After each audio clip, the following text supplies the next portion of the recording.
I wanna wake up in the morning where the orange blossoms grow, and the sun comes peeping in where I've been sleeping, and the songbirds say hello. I love the fresh air and the sunshine. It's good for us, you know. So I'll make my home in Florida where the orange blossoms grow. Hello there, this is Sally Parks. We're at the Palm Harbor Museum, and we have one more wonderful personal life history from a Florida native, actually. Not just a Florida native, but a Palm Harbor native. Generational, as a matter of fact, and we'll talk about that in a minute. His name is Kenny James. We call him Kenny because his father's name was Ken, so we needed to sort out who was the senior and who was the junior. Not that he's the junior, he's Kenny the second, Ken the second. Anyway, welcome, Ken. Thank you, Sally. It's really a pleasure to have you here. I see you out around the community. I know you recently retired and you had a long time business here, and we'll talk about that in a few minutes. But tell me about where you were born. You were born in this area? Yes, I was born November 6th, about 2 a.m. in the morning at Morton Plant Hospital in Clearwater. Mm-hmm. That was a small hospital at that time, wasn't it? Yeah, November 6th, 1950. Mm-hmm. So, 70 years old you are, or I'm will pushing be. it Will this be. November. I'll be hitting it. Uh-huh. Good. And you've recently retired from your business, and we'll talk about that in a few minutes. But I really want to spend some time talking about the early days in Palm Harbor. So, first of all, where did you live? And tell me a little bit about your parents. Well, let's start with my first memories were really in Miami. My sister was born, let's go back, August 15th, 1949, my dad met my mom in Shreveport, Louisiana. He had just gotten discharged from the Army Air Force. They married on November 3rd, 1949, and November 6th, 1950, I came popping in as their 1 year, Their 3 first day anniversary.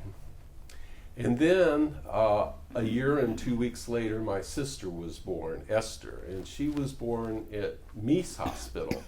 We were very close to Dr. Meese, Dr. Miller at Meese Hospital. My grandfather used to barter medical services with Dr. Meese. Anyway, getting back to that, my sister was born with some leg deformities. So my grandfather's sister, my Aunt Gladys, got her admitted to a children's hospital in Miami. So my dad and I moved us all down there, and we got her into the hospital, got her fitted with braces. So my first memories really are of Miami in the early 50s. Then in 1954 or such, we moved back to Palm Harbor. I remember the drive through the Everglades, the canals. My grandfather had a 1950 Ford pickup with a plywood cover, but I remember riding all night and looking out at those deep canals and stuff coming up here. This is a picture of my sister and I.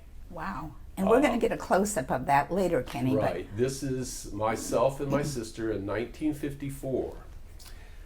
My grandfather had built a concrete block house on the corner of Nebraska and Alternate 19. It's just north of the Fifth Bank. Fifth Third, I think it is. Fifth Third Bank. Mm-hmm. In the 40s, he had built that house. And my first memories coming back here was that, and that's this picture of my sister and I sitting out on front. Across the street was the Keys concrete plant at that time. I remember that. And of course the railroad track, which serviced the packing house. Right. The citrus packing house. Did you live with your grandparents too, or were they in that house? Briefly we did. And then my next memory is living at we called it the Nedick house. I don't remember the proper classification for it, but it is at the corner of Pennsylvania and Omaha, the two-story structure on the northeast corner. Beautiful house. Yes, they've spent a lot of time renovating it. There was a garage apartment like in the back, and that's where my grandparents lived, while my grandfather built another home at our property on 12th Street in Nebraska. He built a small wood frame house there. Was your grandfather a builder, or did he just like to build houses for fun? The story is, and his picture is on the one picture for the Hartley Grove ladders. As a youngster, my first memories as a young teenager, he hauled with oxen cypress out of the swamp on Bee Pond Road where Innisbrook Resort is now. Wow. For his uncles, the Fletchers. So he pulled cypress logs out of that swamp and to a sawmill up near US 19. And he had showed me years ago where the sawmill was. And that was still in Pinellas County, or was it way north? Well, it was Hillsborough County back then. Oh. Still. Yes. And he showed me that as a teenager. He did that. Then as an older person, he was picking fruit. And therefore his picture is on one of the pictures we have here on a grove ladder. And the story goes, he got fed up with it, threw his bag down, said he'd never pick another orange or grapefruit. And so evidently he got into the concrete, masonry, stucco, block business. Mm-hmm. So they built houses or stuccoed them, whatever masonry. He moved my dad and their family down to Miami in the 30s and worked down there during the, what do we call that, the Art Deco boom down there? Yes. They worked in many of those beautiful hotels down there. My dad has memories of that when he was 5. So that would have been around 1935. So this was all your paternal grandfather. Right. Mm-hmm. Anyway, getting back to his house on Nebraska and Alternate 19. They tore it down a few years ago, and the demolition contractor said he rarely encountered a house like that. It had steel cable in the upper lintels of the whole house. Wow. When he built that house in the 40s, it was hurricane proof. Mm-hmm. So the man said normally he hits a wall with a bucket and it just falls over. He had to beat that wall apart because it had that cable in it. Anyway, he had to foresight that. So they had a long career in concrete stucco construction around there in Palm Harbor. My dad contracted and did a lot of work for Charlie Jones and his partner, Emmett McDaniel. They built houses, quite a few of them up Nebraska. I remember scraping stucco and stuff off the tile mantles and windowsills, and at that time they did a lot of terrazzo floors, so I would take a scraper and scrape all that stuff up for them so they could clean the place up when they were all done. Those houses are still there. And you know, terrazzo floors are coming back now. That seems to be the hot new thing that people are looking at now. It was very idyllic living around here and at that time in the early 50s. The citrus bloom was just intoxicating that in the spring of the year because this place was just all citrus. Then of course in the early 60s, 62, we had a massive freeze, and I used to brag the following year, 63 or 64, the Encyclopedia Britannica, that was printed. We didn't have electronic back then. They had a picture of our postmaster, Milton Ellinger, standing by a citrus tree covered with ice from that freeze. Wow. Oh. And that was the decline of the beginning of the decline of the citrus industry in Pinellas, Florida. Killed off a lot of trees. Such, then. yes. And then, of course, people discovered Florida and they started moving down here and they had to have a place to live. So the construction industry started up there in the early mid 60s and Let me back up took just off. a little bit. Yes, I ma'am. want to know more about your childhood. okay. So, sounds like your dad put you to work, or maybe your granddad did too, and yes, you got to yes. work. And it was unbelievably, I guess, safe around here at that time. We ran, played in the groves, rode our bicycles. I spent a lot of time down at what's now Stansel Park, but at that time we called it the shrimp docks. There was a big dock down there, really? and several shrimp boats anchored up there. I learned to swim at 18 months at Stansel Park. And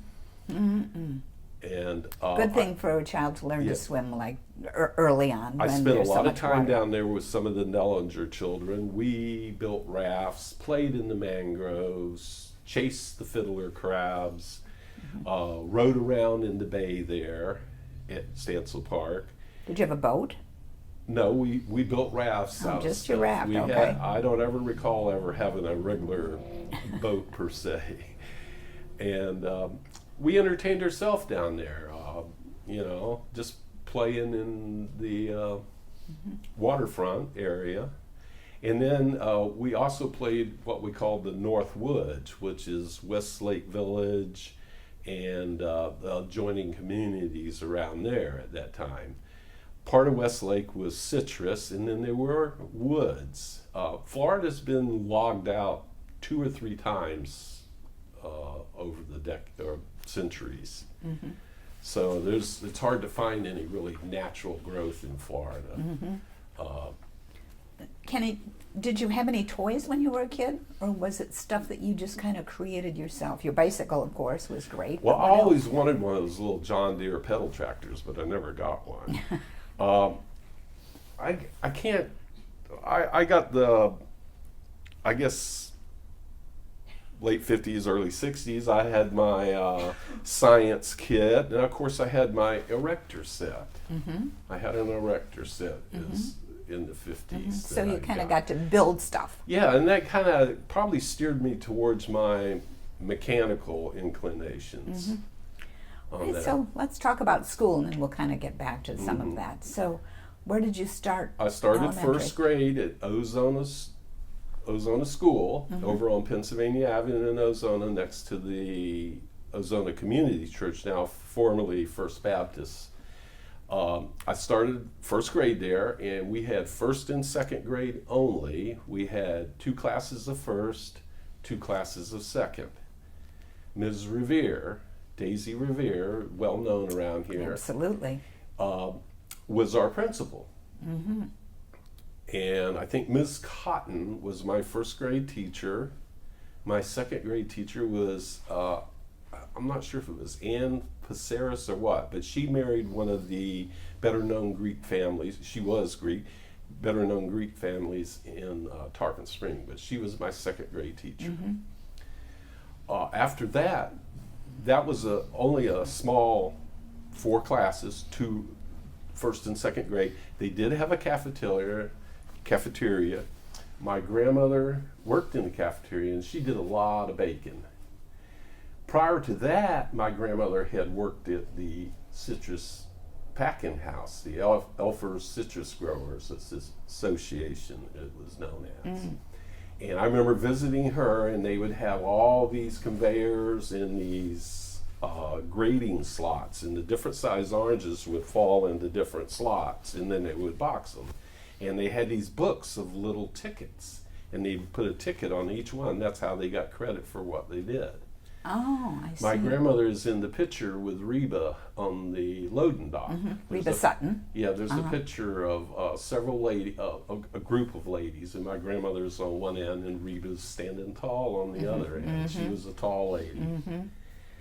But then my grandmother went to work at the school and did baking principally.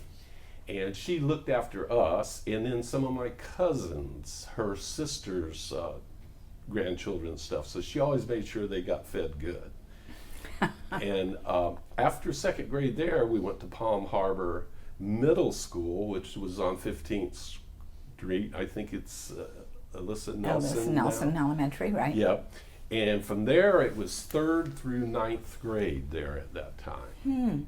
Was it called middle school too? Yes. Or okay. Well, junior high. Junior It was high. Palm Harbor Junior High, and our 3rd through mascot was 9th. the Eagles. Pardon? 3rd through 9th. Yes, I at see. that time it was Wow. 3rd grade through 9th. Wow.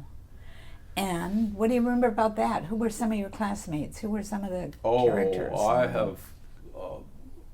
I'd have to bring the pictures and name them, but I have some of the other Dempsey family. I guess they were the Nicholsons, the Benjamins.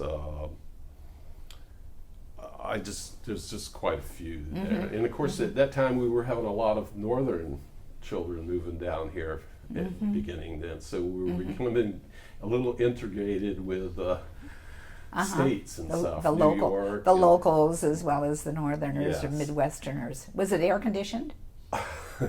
No, we had no air conditioning then. It was just air and fans where the windows open. At that time on 15th Street, across the way was a Grove, and it was owned by a gentleman named Doc Allen. I think he was a dentist in Chicago. But he came down and he developed a system of mixing items for fertilizer.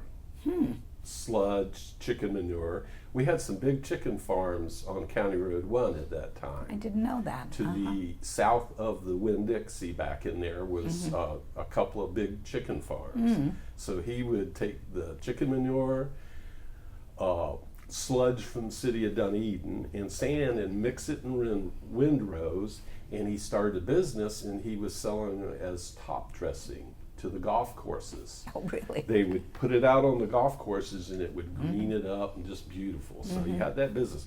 Unfortunately, when the wind was blowing the wrong way, we got a good smell of the aroma at that time because our windows were open and all that. So we used to razz the Allen kids a lot.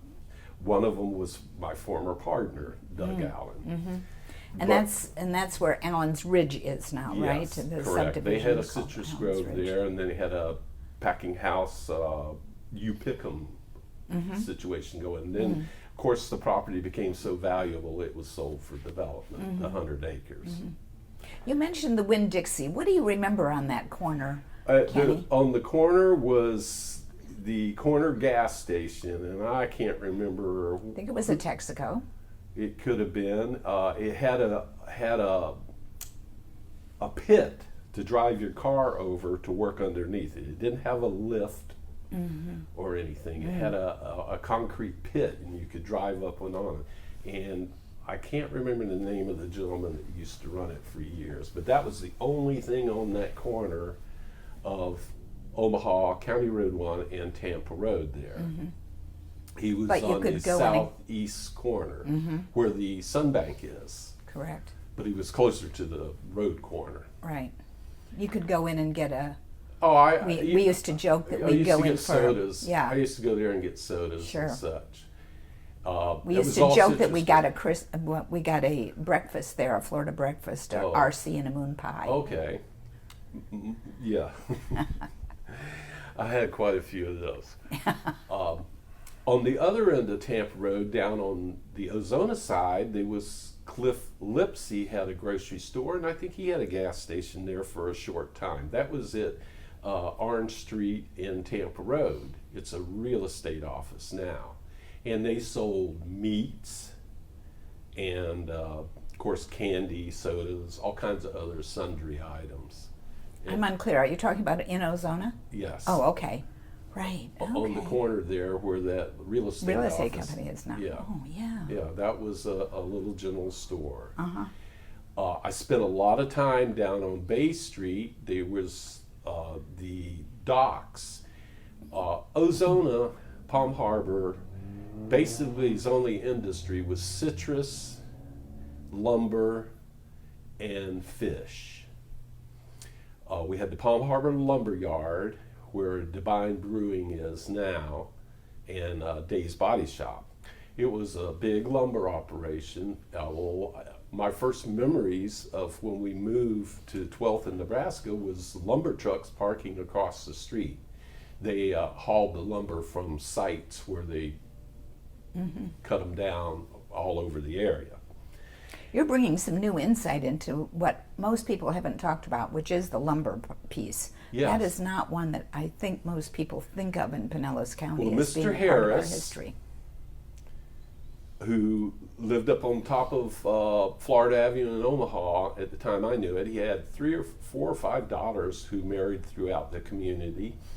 Mr. Harris and I think Philip Zimmerman were partners in the Palm Harbor Lumber Yard. I see. There was a huge pile of sawdust there, and we were always told, we wanted, do not climb or play on that sawdust pile because of spontaneous combustion. It would combust inside and burn unknowns to people, and it could cave in, and then you just fall into a pit of burning ash. So we were always warned, do not play in that sawdust pile at the lumberyard. Did you ever do that? No, but I was- did play at the Keys plant after it was pretty much abandoned. And what was at the Keys plant? They were huge concrete silos that they held the materials that they mixed the concrete out of, the rock, the sand and such, and then they had multiple like rooms where they would cure concrete and such there. And the Keys plant was on the west side of Alternate 19. Right, the is that San right? Marino apartments or condominiums are on that site now. It was before the San Marino, it was Stansel's Trucking moved there for a while. Known as Truckin' for Jesus, of Yes. course. I worked for them in high school. But before high school, tell me about your paper route, because I know you had a...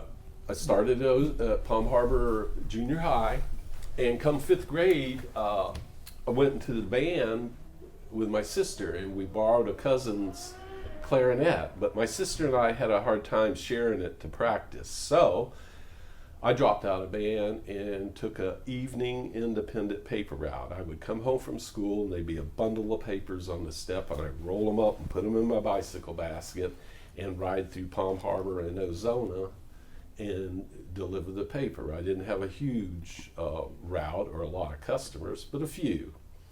What was the Independent? Tell me about that. The Evening Independent was the afternoon edition of the St. Pete Times at that time. It's been discontinued, I don't know how long. And Didn't they have some kind of promotion that you got a free newspaper if it rained?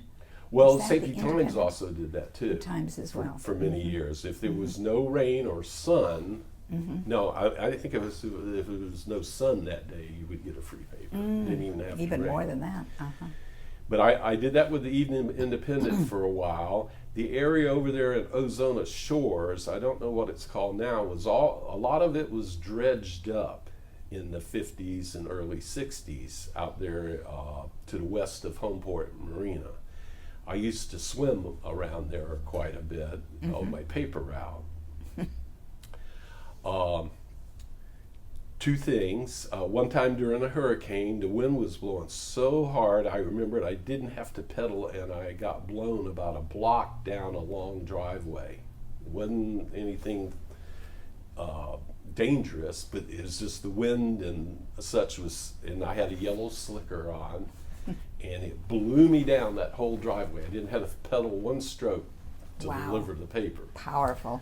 Yeah.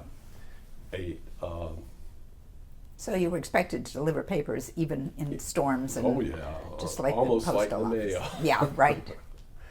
I did that for a year or so, and I let a friend of mine take over the route, and I started mowing yards. My dad went down to Western Auto in Clearwater, and we got a mower, an edger, and I think whatever else, and I worked and paid him back. Then I would mow yards around town.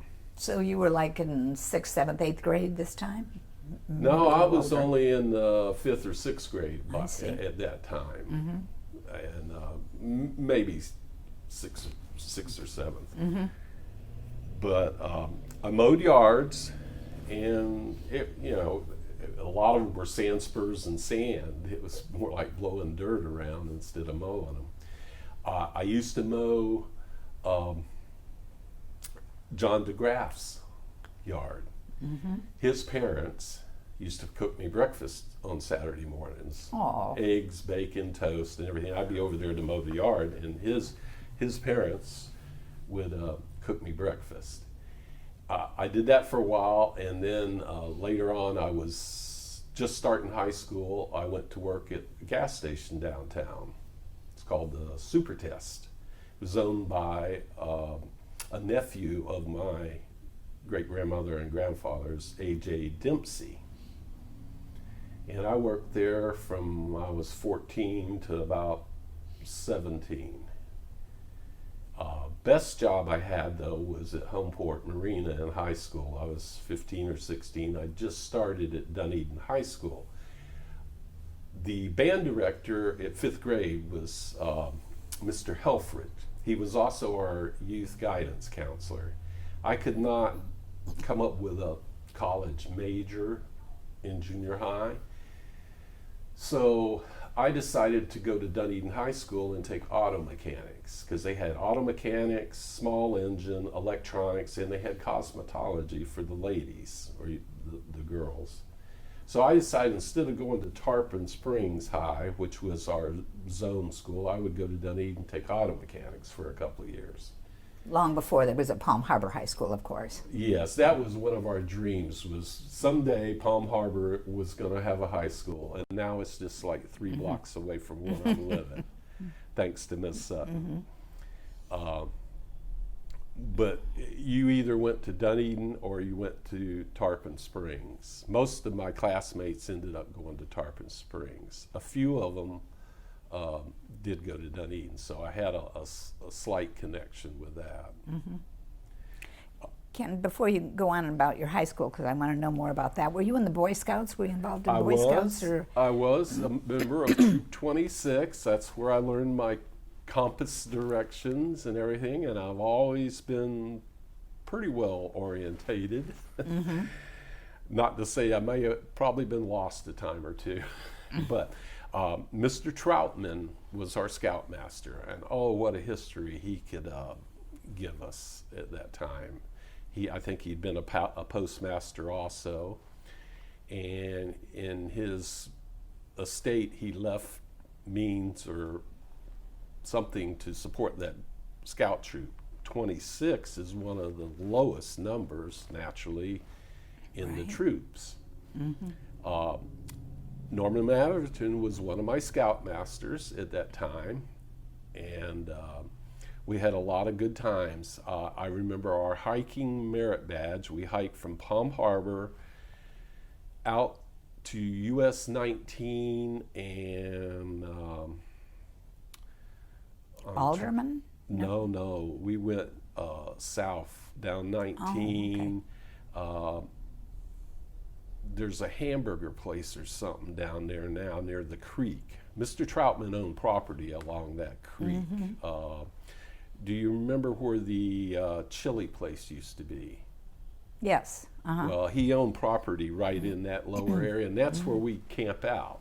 That was our That's where our Boy Scouts would come down there and camp along that creek. And only thing you'd hear at night was the Mack trucks hauling lime rock and such down 19. I see.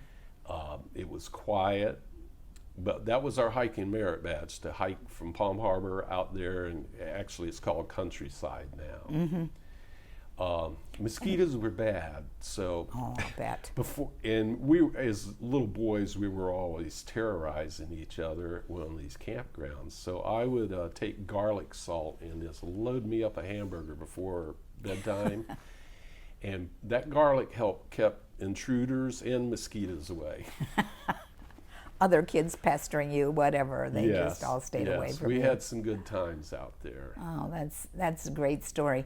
And Troutman's name is on the building of the Boy Scout hut. Yes, ma'am. And his grandson was in my class of 1968 at Dunedin. I just saw him a couple of years ago at our reunion. Do you remember Blue Sink? Did you ever go around Blue Sink? Blue Sink was one of our favorite swimming holes. It was a major irrigation source for the citrus groves around that whole area up Tell there. people where it is, because they might not know about Blue Blue Sink. Sink is kind of, as you're going north on alternate 19, there is the boat ramp, boat launch area. To the east of it, on the other side of alternate 19, you go back into what's called Hidden Lakes subdivision. I think that lake is probably tied into the Blue Sink aquifer. But we used to go up there, and they were big pumps in there that they would pump the water out to Really? irrigate the groves. Yeah, back then they had these irrigation pipes. They were big aluminum pipes. They were probably 25 or 30 foot long. They would connect, and they would run them pipes out and irrigate the groves. Wow. But we would jump in there and swim. It was pristine, clear. When I was a teenager, before I really started working steady, I rode by there with a friend one day. It was probably in the summer, and there were some men scuba diving there. Now, the Blue Sink is interconnected with the aquifer with called the Green Sink in Tarpon, which is up near the Tarpon Hospital. There is a sink on Lake Tarpon, which is enclosed by a dam wall now. And then out in Crystal Beach, there is a freshwater boil off of the coast a short way. I told my daughter just a week or two ago to look for it. They were kayaking. And at low tide, you can really see some boil action there. It's fresh And you water. think they're all connected? Yes. All these Oh, things they are are. connected. In the 60s, they put dye in them, and that dye came up in numerous. Spring Bayou in Tarpon is connected to it. Really? In my first job there at Dempsey's gas station, occasionally he would break down and take us out water skiing. That's where I learned to water ski, was with him. In the 60s, with that sinkhole, before the dam was built, I remember seeing Lake Tarpon with barnacles on the docks. Really? The saltwater intrusion had gotten so heavy. And so that is when the county or whatever closed off that sinkhole that connected to Lake Tarpon. After that, the bass fishing just thrived. Lake Tarpon became a well-known bass destination. It was probably called Lake Butler when you were a kid, Well, right? it was Lake Butler when I learned beginning out there, and we used to go to a place on the end of Alderman Road called Cobb's Landing. It was a little boat dock and snack bar, and that's where a lot of the local families after church on Sundays would meet out there and ride boats and stuff. I learned to ride what was called a plane board. It was, you held onto a rope and you stood on, it was like a small piece of plywood, and the boat would pull you. Instead of two skis, you just had one board. Right. And that was a big meeting place for a lot of the families, the Scoggins, I think the Joneses, and some other families used to meet up there on Sundays, and you know, it was kind of fellowship and stuff. At that time, that was all citrus out there. Now it's high-end housing. Yeah, that's true. And after church on Sundays, it was so safe around here. And of course, the traffic. I mean, on Saturday noon or Saturday night, this place closed and the sidewalks rolled up in the early 60s. And I would leave after church. We'd go home and have our Sunday dinner, and then I'd get on my bicycle and ride around town and pick up glass soda bottles for the deposit. At that time, they were 2-3 cents a piece. And that got me candy money and soda money. But I was able to ride alternate 19 all around here safely on a bicycle without being threatened.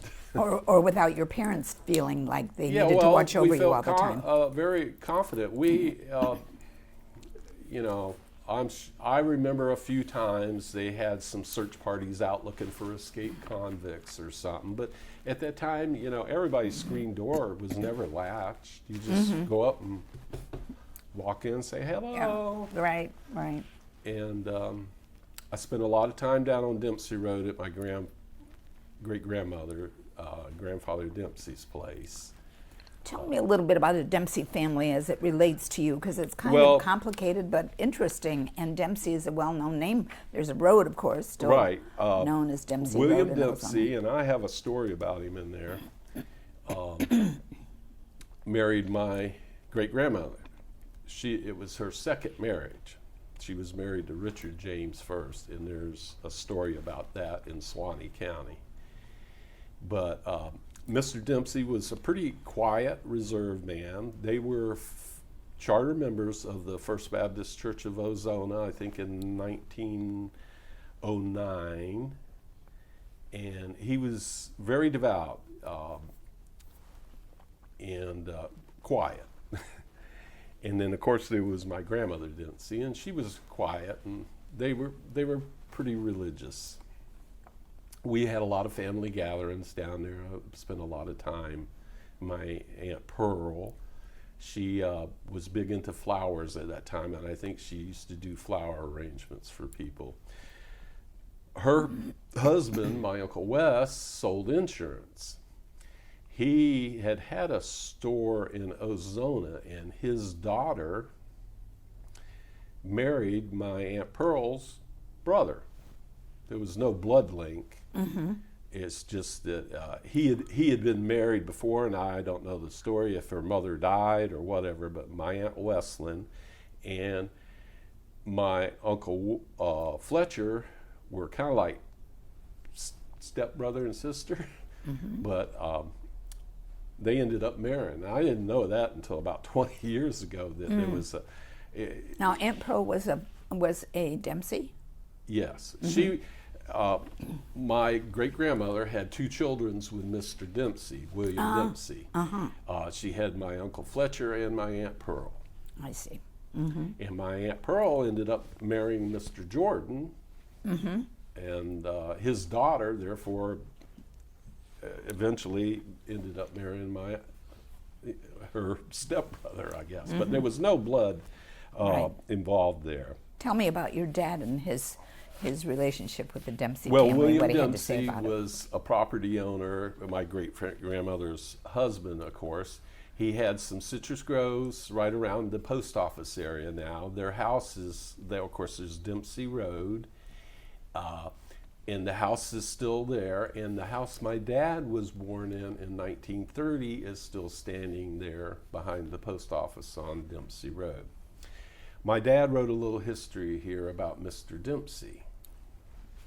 Yeah, as will I you share said, that? I'd love to hear it. He was always a quiet man, but Grandfather Dempsey was a modest man. He never had any formal schooling.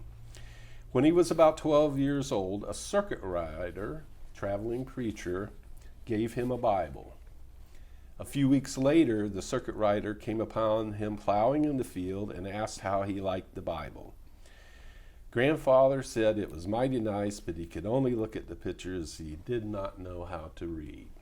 Oh, really? The preacher asked him if he would like to learn, and Grandfather said yes. The preacher began with the first words of the Bible and explained what each letter stood for. Every time the preacher came by, he would spend time teaching Grandfather from the Bible. As time went by, Grandfather absorbed more and more of the Holy Book. He became so knowledgeable of the Bible, he could answer any question about it without hesitation. Wow. And therefore, they became charter members of the Ozona Baptist Church in 1909.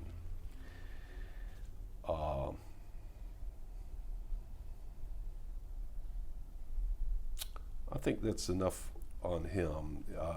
As I said, he owned a few citrus groves there around the Dempsey Road area. They owned the corner there where the liquor store and the restaurant and such are now. They leased that for a long time, and then I guess they ended up selling Just it. to the north of the post office you're talking about? Yes, yes, just across the street. But And he... do you remember him? Oh yes, my last memories was coming home on leave in the service, and he was in his 90s at that time, and I had to remind him who I was. It would be, "Who are you?" And I'm Kenny, your great grandson, and such. I've been away in the Army, and then he passed in the early 70s. His wife, my great-grandmother, passed in the mid-60s. I see. So talk about these chairs, because they have some kind of relationship to Yeah, you. well, Mr. Dempsey, as I understood, made these chairs, I call them cracker chairs, back in the early 1900s. There was a set of 4, and I believe a cousin may have a couple of them. But I'm not sure what kind of wood this is, frankly, but they have cowhide bottoms. And they're just a good example of what people had to do for their own furniture back then. They didn't go to the furniture store and say, I it's want... not very heavy, but they're a little racked, as you can see, and that could have been from storage or something. And they weren't really big people, so that's why the chairs are kind of small and close to the ground. But they're good-looking chairs, Yeah. and certainly pioneer chairs, or whatever you call them, cracker chairs. I called them cracker chairs. Right, right. But they've been around a while, and I would guess they're probably close to a century old. I would guess you're right. You know, So, that's one of the few inheritances I got. I did get when my Aunt Pearl passed and everything, I did get an outhouse out of the yard. oh, really? Oh, that was quite the honor. In the 40s, as a health concern around here, and this was Pinellas County then. In the early 1900s, it went from Hillsborough County to Pinellas County. I don't remember the date. But as a sanitation improvement, they put outhouses all up and down through the community, and they had little books to tell you how to use it. Is that right? And it was constructed out of cypress, and it had been used as a yard tool storage for many, many years. It was never functional. And since my former partner, Doug Allen, had a handbook, I gave him that outhouse to take to his property up in... So he had a pair, the handbook and the outhouse. I gave him the outhouse to go with the thing. So that was my big inheritance from the Dempsey family. That's a lovely story. I like that. Yep, and I used it for yard tool storage for a long time, but I had no place to put it after I sold my family property. Right.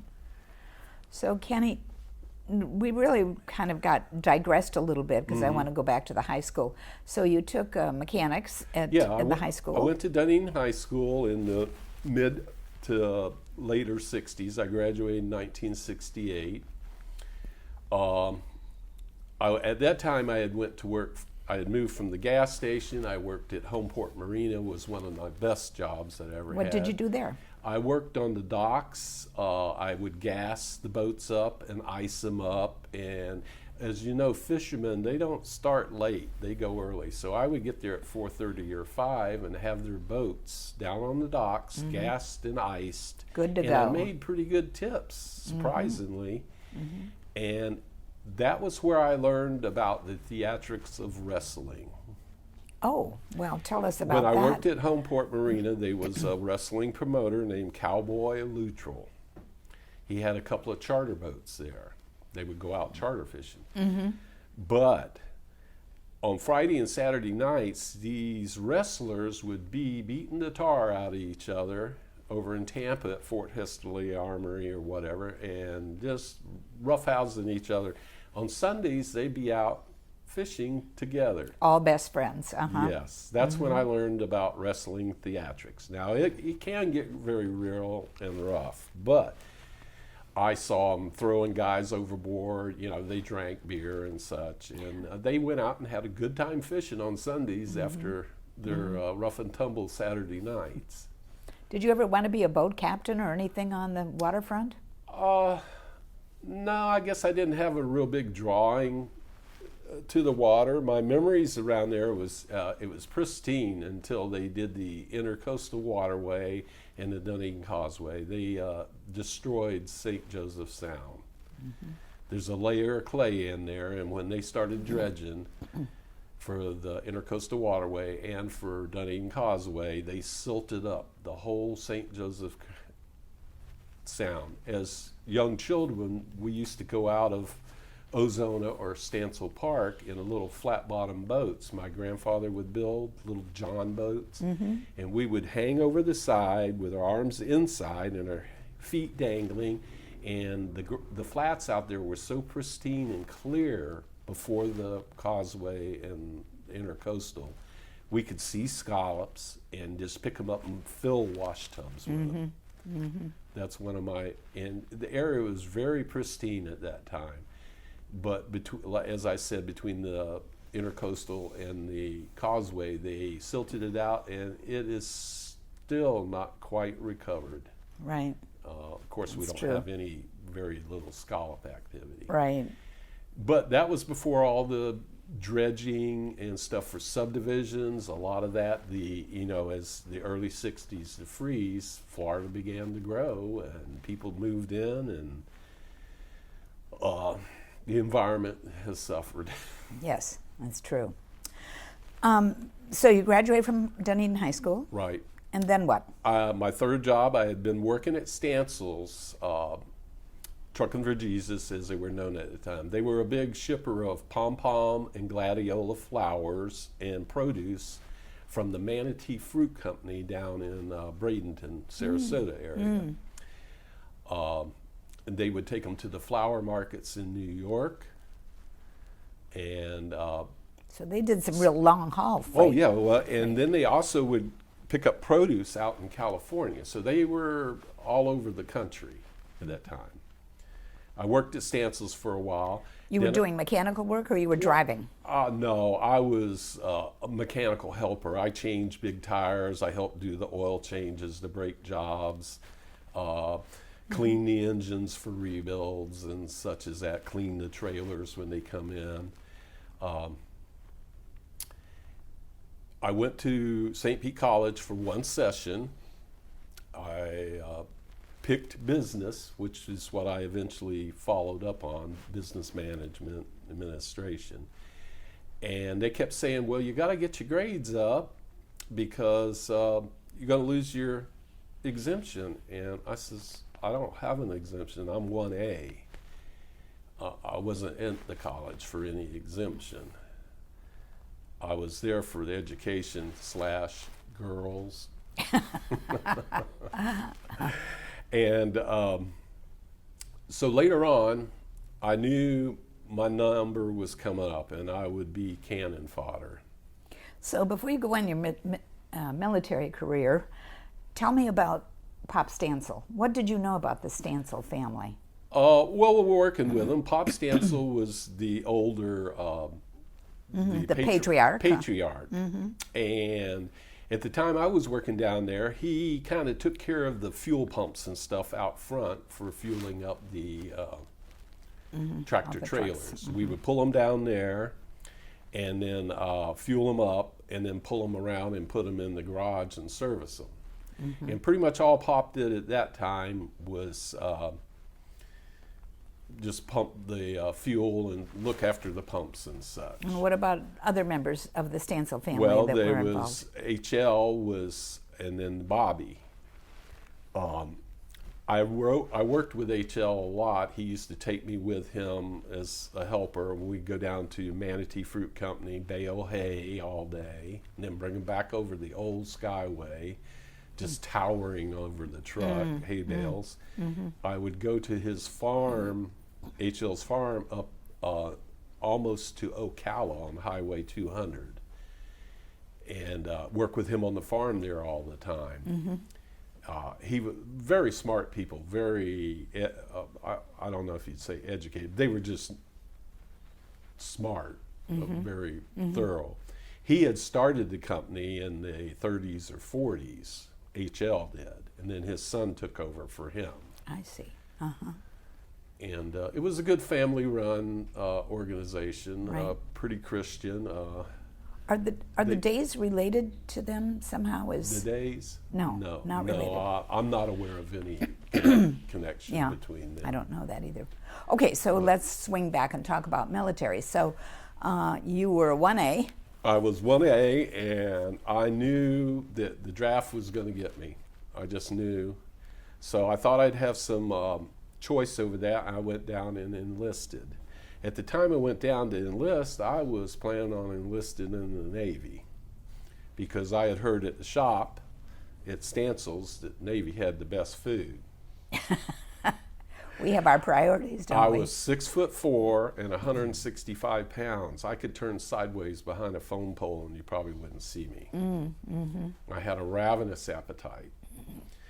But the Navy recruiter was out to lunch and the Army recruiter grabbed me. So I enlisted with a guaranteed assignment as a engineer equipment mechanic. I had 2 months before I had to report.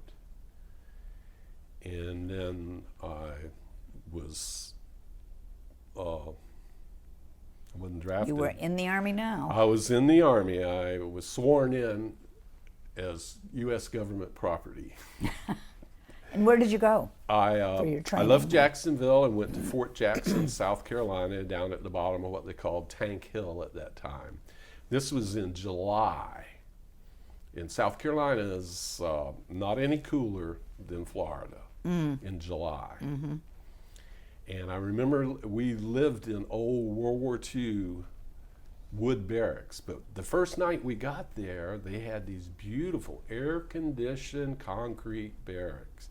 We only got to sleep there one night. And they had this really nice mess hall with tile floors, all nice and modern. This is 1970. And then the next day they moved us to Tank Hill, and then we were in these old World War II wood barracks, wood mess hall. It was a difference. No air conditioning. We had to stand what they called a fire watch every night. You'd stay up 2 hours, it rotated, to make sure the place didn't catch fire because of the wood. And I went through my basic, came home for a short time, and then I went to Virginia to the Army Engineer School in Fort Belvoir. This is in Alexandria, right outside of Washington, D.C. Right. And I went through my first tech school. I was honor graduate, top graduate in the mechanics, and I had orders to go to Germany, and I was thrilled, to go to Germany instead of Vietnam to start with. Seeing the world, right? And as government property, that was not to be. They decided to send me to another advanced mechanics course, which I was top graduate again. And I had gained 2 promotions through my graduations for being top graduate. So that gave me a little boost. And then I got orders for West Point, and I thought, And then I was under the misunderstanding that there was warrant officers, which is kind of a enlisted type officer, not a commissioned officer as the West Point or other graduates are. Well, I found out that wasn't to be at West Point. It was just strictly the cadets. And I was ready to go to Vietnam, but the captain said, give it a little time, give it a chance. Because the first night I got to West Point, it was snow, sleet, and ice, and I was staying in a fire battalion bay, and I had to go on fire run the very first night. Being a Florida boy, I did not. It didn't work for you. Yeah. Now, backing up a little bit. Now, this is a Florida country boy coming into New York. I think I flew into Kennedy and got a bus to what's called Port Authority in New York. That's where all the buses, subways, trains, and all that kind of intersect. I got there, and as most GIs, we used to stuff our duffel bag, and then we'd be staggering with the load between our regular clothes and our Army clothes, and we'd be struggling. And a cab driver waylaid me, and he said, "Where are you going?" I said, "West Point." He says, "Oh, last bus is already gone." He lied. He says, "I'll take you to Grand Central." I think that's the big train station in New York. I said, "Okay." So he took me about 3 or 4 blocks. It's not far. And he said, $12. I says, "That's kind of heavy, isn't it?" He says, "You want your luggage out of the trunk?" Oh, gosh. So that was my first introduction to New York. And then I walked into the train station there, and I have never seen so many schedules. I was totally lost. And this rough-looking young man come up to me, asked me for a quarter for a cup of coffee. I was learning fast. I says, you help me get on the right train to where I'm going, I'll buy you a coffee. And I started talking to him. And he says, my folks live in Dunedin. No I said, kidding. Dunedin? He says, yeah. So he describes them, and I had worked in a Texaco station a short time before I enlisted. His parents bought gas at the gas station where I was working. No I kidding. described it. He about fell down. I says, yeah, they drive a white Chevelle station wagon. You got 2 sisters, and your dad's a carpenter. Oh, And my he about goodness. fell over. I says, they bought gas at the gas station I worked at after he started describing them. And throughout my life, I've met a lot of people. I've had various connections in that strange way. And I can tell you story after story of that.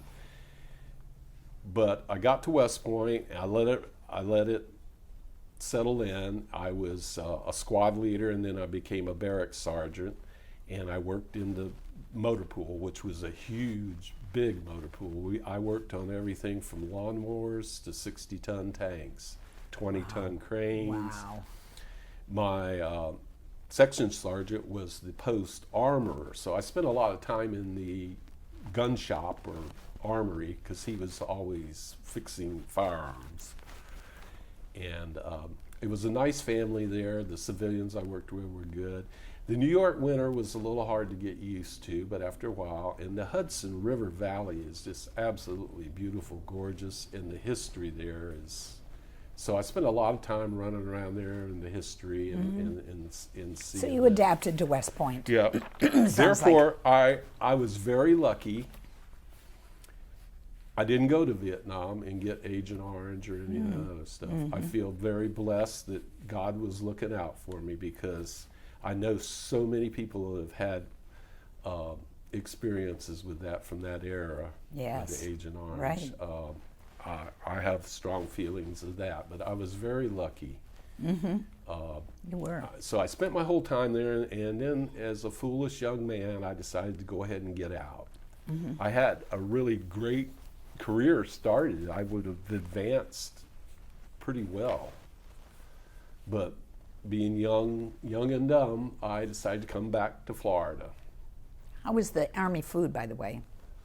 Well, I was pretty lucky. It wasn't that bad, and because my dad had been an Army Air Force cook, I was pretty familiar with the kitchen. So, is in the Army, they always said never volunteer for anything. The first thing I volunteered for was kitchen police, to get in that kitchen. I knew where the chocolate milk and all that other stuff was. And so I volunteered for KP until I had enough rank I didn't qualify to do it. Because I knew where the food was. And the food wasn't bad. I was at Fort Belvoir one Thanksgiving. I didn't go home. And that was probably my last KP experience. I came back to the barracks with a pound of fruitcake, a jar of peanut butter, a bunch of turkey, mashed potato. I had a buffet for the guys of us that were, Really? were still in the barracks that didn't go home for Thanksgiving. I cleaned out I didn't clean it out, but I made a good haul from the kitchen for our late night Thanksgiving buffet. Nice, nice. We used to hitchhike, take the bus, and I'm pretty sure I walked once or twice to DC. It was about 14 miles. And I spent a lot of time in DC at the Smithsonian. I loved that. The National Zoo, the history in DC is everywhere you look. Just walking around, you see it Yes, all. Yeah. I was able to take the elevator to the top of the Washington Monument and walk all the way down. Wow. And see all the inscripted stones inside. I don't think they allow that anymore. Right. So, So when you left the Army, what rank did you have? I was a Sergeant E5. And I made that in less than a year, Wow, good for which you. was extraordinarily quick. But So because of my two schoolings, I Right. was able to bounce ahead. So your schooling and your education in the Army really helped you when you came back to Palm Harbor, or not? Yeah, the discipline and all that. I came back a couple of years. A good friend of the family got me a job with it's called Asplin Tree Expert as a mechanic. And with them, I ended up going to Milwaukee for a couple of years, working in Milwaukee with this electrical company. We subcontracted for Wisconsin Electric. I got another good taste of winter weather in Milwaukee. It gets pretty cold. I mean, you have, if you're lucky, you have 3 or 4 months of summer, whatever, warmer weather. But after that, I went to California for a month to visit friends and had a job offer out there. But I came back to Milwaukee, came back and left there and came back to Florida in the mid-'70s. I guess it was 1976. I came back to Palm Harbor. At the time, excuse me. At that time, Palm Harbor had a male census of about 6,500 people. Now I think we're pushing 90 to 100,000. You know, the post Well office over is 60 for sure. well, I know they were in the 80,000s a few years back. But in the mid-'70s, it was still a pretty quiet little town. And So did you think you'd work here, or did you think what did you think your career would be? I really didn't know. I had my mechanic experience. I went to Stancil's about going back to work there, but they just did not want to pay me. Florida's never been a really high-paying area. Right. And so I decided to use my veterans benefits and go to college, ended up with an associate degree. I never finished up the other in business and management. And I must have been awake because after I established the business, I ran it for 35 years. I started out doing mobile mechanic work, and I got tired of being a bank for customers, chasing them for my money. So I went to work for somebody, and I got acquainted with the hydraulic tree spades, and I started moving trees. And it clicked. When I was in grade school, I used to grow cotton plants and peach trees and do book reports on them. So I had a kind of a little bit of a green thumb.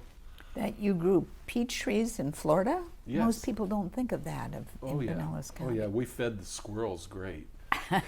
They were little bitty. Your bitty. harvest wasn't that great except They for the harvested squirrels. it. Yeah. They harvested Right. it. But I always had kind of a green background. My grandparents took us camping and fishing a lot, so I've always been comfortable in the woods. And so I went to work moving trees, and I eventually bought my own truck, and in 1984 I started my business. Which was? Ken's Tree Transplanter. Right. I had the hydraulic tree spade, and the 80s were pretty bustling in the construction and such there for a while. So I was able to take off, and we made a fairly comfortable living. So where did you get your trees from? Principally, I moved people's own product or trees that they had. I had connections with some places called tree farms where they would sell trees to people. And then I also had a few connections with undeveloped property where I could purchase trees off of. And Are you an arborist, Ken? I was an arborist. I've let my certification expire.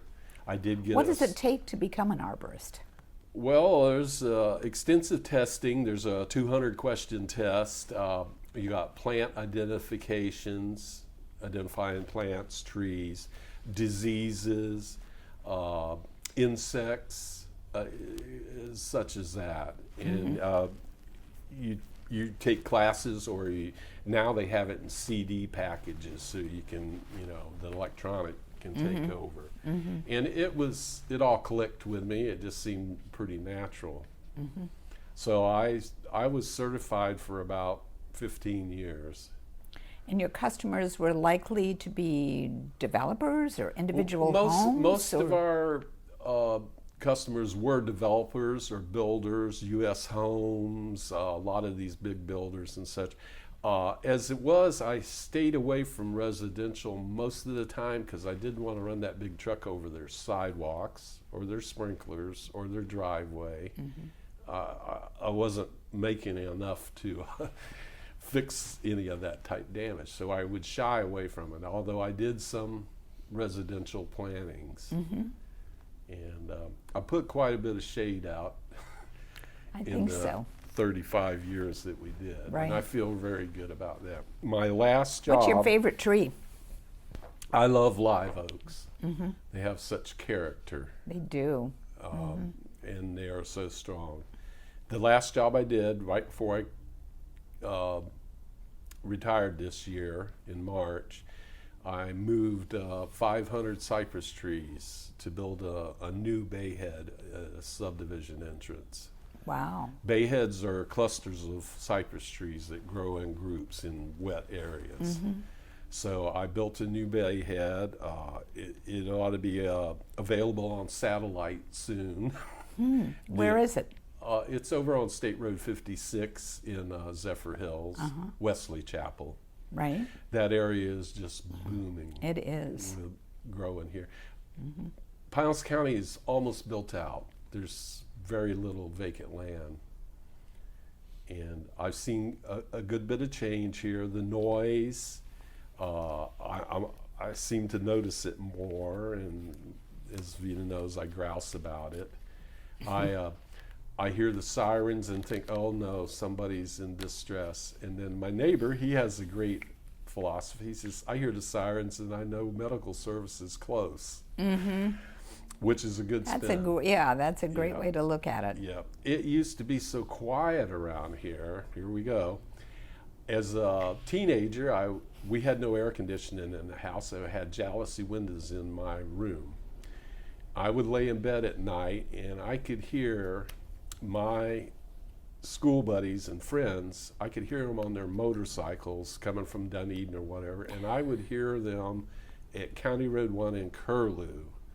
And I knew the difference of their motorcycles, so I knew who here comes so-and-so, or here comes so-and-so. And I also remember laying there and hearing the irrigation pump at the Allen Groves facility. He had an old Detroit diesel pump to irrigate the groves. And when the wind was right and it was quiet, you could hear that pump rumbling way off in the distance. We used to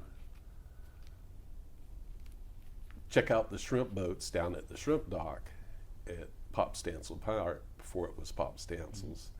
And I used to there, and also the end of Bay Street, as I said, Palm Harbor and Ozona, the fishing, lumber, and citrus were the big industry here.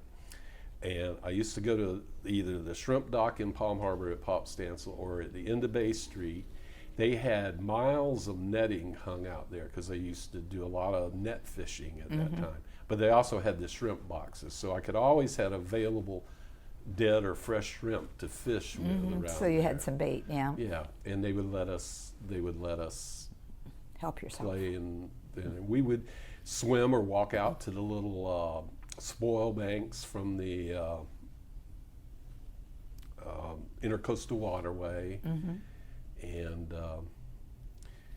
the south, I call it the south end of Crystal Beach, was just totally undeveloped out there. It's Point Seaside now, right? And that was a great place. That's right where the freshwater boil is close to, is Point Seaside. But growing up around here was a paradise for young people. We hung out in the groves or in the woods or down by the water. And then I got into skateboards as a teenager, and I used to go to Spanish Trails in Dunedin because they had nice paved street roads down there and a nice little hill Spanish Pines? Spanish Trails. Oh, trails, back on the trails, yeah. Yeah. And I left a good bit of skin from my elbows and knees out there on that asphalt. I'm sure. What was downtown like? What do you remember of downtown Palm Harbor? Were there any Principally, of course, the post office, and then I remember the post office where the Iris and Ivy is now. Initially, it was my first, and then next to it was the barber shop. And Mr. Wheeler at that time was who we used as, that was after Mr. Dowd. The post office moved up to where Nellinger Dentistry is now, and it was there for quite a while. And there was a drugstore. Mr. Farmer had a little drugstore, and he sold soda pop, ice cream, had a little pool table, pinball machines, and we did there. And one of the big openings in Palm Harbor was in the 60s, was the Western Auto Store opened up downtown. I don't remember that one. It's part of the what's his name's facility there off of Omaha. Geographic Solutions. Yeah, it's one of his offices now. Right. It's the building there at Florida Avenue in Omaha on the northwest corner there. Correct, right. That was Palm Harbor's first Western Auto. Oh my gosh, I didn't know that. That was a big deal. When it opened, we got free hot dogs and all that. Later on, the Western Auto moved down to where, next to the fruit stand there on 19, it's Steve's Market, that stand? next to it, that technical Wind Technologies. Oh, yes. Well, that was Palm Harbor's second Western Auto store there. I didn't know that. Yeah. Wow. Yeah. So what was your favorite holiday when you were a kid? Well, we always loved Easter, and of course Christmas was traditionally that. We got a school holiday, and you always wanted to get them presents under the trees and the candies and cakes. But I think the big holiday that I always remembered was Easter in Palm Harbor, because we had an Easter sunrise service, and there'd be hundreds of people. Where was that, Kenny? That was on Main Street, Palm Harbor, between 12th Street and the top of the hill at Omaha.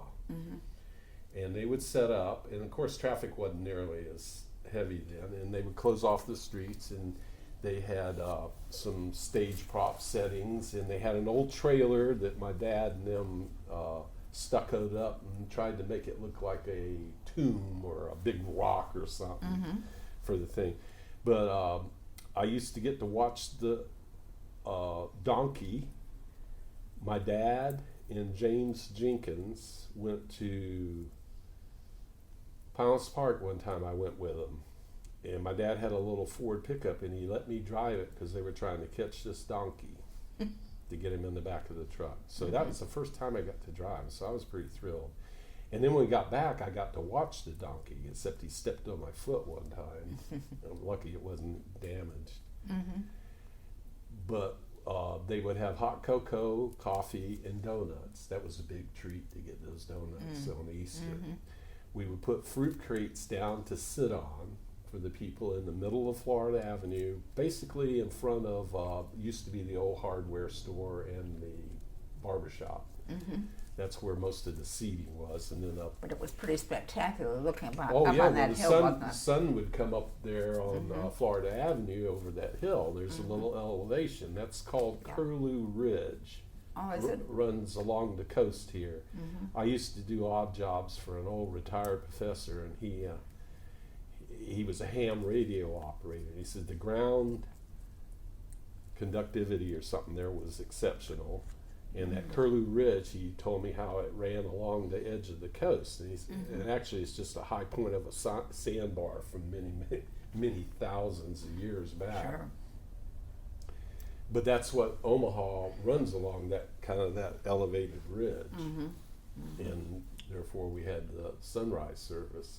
And a lot of people look forward to it. A lot of young men wanted to be in the guard, and then the women wanted to be certain characters, and there was flowers and such. It was wonderful. I went to that service many times. Yes. Not quite as early as you're talking we about. We really enjoyed it. The churches worked together on the cast and everything. Everybody did it, and we had music, and it was a good community thing to be known for.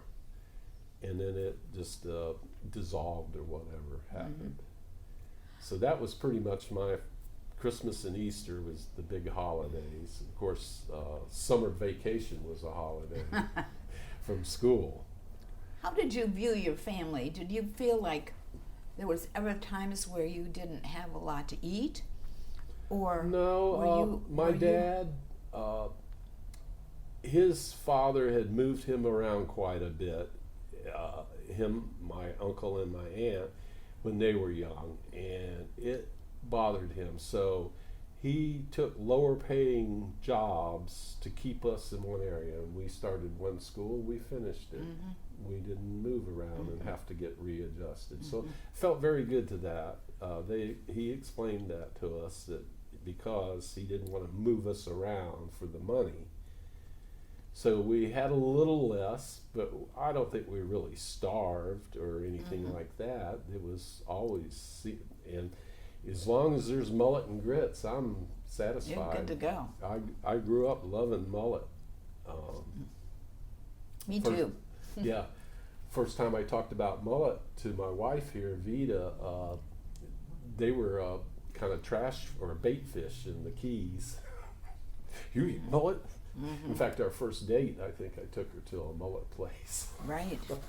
And of course you have to have hush puppies with it and some grits, and yes. You're good to go. Yes. So tell me about your family. You're married to Vita. Yes, my wife. We're going on 33 years, June 5th. Come on. I'm wrong. No, you're on your own on this one. I'm good. I got that one. I had a pretty good close family, but I didn't know much of them. My great-grandmother's first husband, Richard James, where we got our your name, came from Missouri in the late 1800s. And that story is in my dad's little biography. But he and his brother came from Missouri in the late 1800s. I kind of have a feeling that at that time it was not healthy to be a James in Missouri. The Pinkertons and them were pretty brutal. If you've read any of the other James history. Right. At one time his brother was bragging about Missouri or something, and that's what my dad had stated, and my great-grandfather had said, "You talk too much." Oh. He didn't really Cut him want off. people to know. He was what they call a millwright, a carpenter or something. He didn't want people to know that we were from Missouri. So I don't know a lot of history on that, and I'm working the ancestry thing, and I've just not been able to pursue it yet. I'm hoping now I might be. Okay. I keep my mustache a little bushy and stuff to honor my great-grandfather, because the picture I have of him and my great-grandmother and my grandfather, he has a big old bushy 1890s mustache. Yeah, well, that's great. Good for you. That's a nice honor. I'm researching it slowly, but I have very little family history that I know more than just a few generations back. And Keep so working on it. That's good I'm stuff. hoping to learn a little more. My sister's looking on to it too. And does your sister Esther, her name is that right? She lives in Palm Harbor? No, she was living here to help me with caregiving for my parents, and then she moved back to West Palm Beach to be with her two twin daughters, and one daughter has two daughters also, and a husband. She has three daughters. One's in Ocala, two are in West Palm. But she just moved a couple of weeks ago from West Palm to Milton, Florida, up by Pensacola. Her husband has family up there, and so they moved up there. She's on her third husband. And you and Vita have a daughter Yes, Elaine. who lives here? Yes, and a granddaughter, Ashley. Oh, good. And they're living with us right now because I sold my property, and the little house I'd let her live in went with the property. So they're living with us in the in the meantime. Good. So Ken, it seems like you had a really, in many ways, kind of an idyllic childhood. I do, you and could I feel pretty good about it. I anguished a little bit about the progress that's come since then, the noise and the congestion and all that. But I can't stand in the way of progress. I've made a living off of the construction industry side of it, so I'm part of it. Right. And I do really enjoy our time in North Carolina and on the Appalachian Trail. Sure. Lots of good We've stuff walked there too. 400 miles of the 2,200 miles of the Appalachian Trail, and the people are just 99% of the people we meet out there. We may look and smell terrible, but they are great people. There's law enforcement, education, medical, all kinds of people you meet out there, and we all help each other, share food, all that. And it's so quiet in the nature. Oh no. I really enjoy that. I like being back here, but I like the undeveloped areas more for the quietness. So Ken, tell us what your kind of philosophy of life is. What are your kind of basic tenets that you feel like you live by, or you want people to remember about you? Well, I've tried to be involved in preserving some of the history. I've had some civic activity in the community. As you know, we've worked together on Indeed. the Main Street and some other stuff. I like to be remembered as a positive person. I don't really want to be remembered as a grumbler, although I say I don't like the noise and stuff, but I want to be the half full glass. I've been very fortunate to live this long. I never considered it when I went in the Army that I'd be able to live this long. And now I'm starting a new era of my life. My wife and I want to travel the country and see more that we haven't been able to see because we worked so much. Yeah, you did. That's great. Ken, thank you for the chairs that you brought today. I know that you're donating them to the museum. We'll give them a good home. We are honored to have them. People can appreciate, what people started out with around here many years ago. A very simple life in This many ways. was a very, very poor area. I mean, citrus, lumber, and fishing was it. Now, I have history of the college and stuff here, Good. how that came. I did not know it was a seminary to begin with. The Methodists. Maybe that's a story for another day. Should we do well, that? I'm uncovering more and more. In fact, I've got Bill and Frank right here. Oh, really? Yeah, The Pulaskis. Yeah, Frank's wife, Pat, was my 5th grade English teacher. Is that right? Yeah, and then we attended the same church. Really?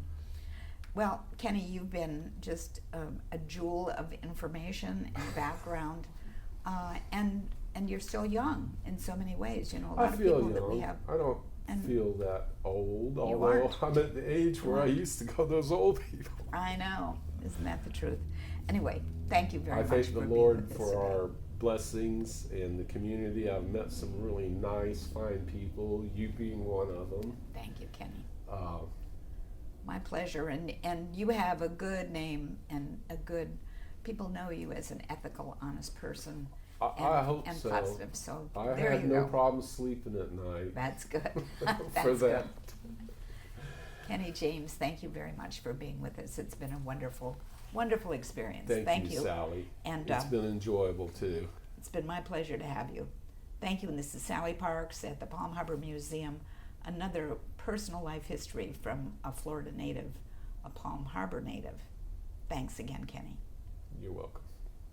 And I'll make my home in Florida, where the orange blossoms grow and grow. So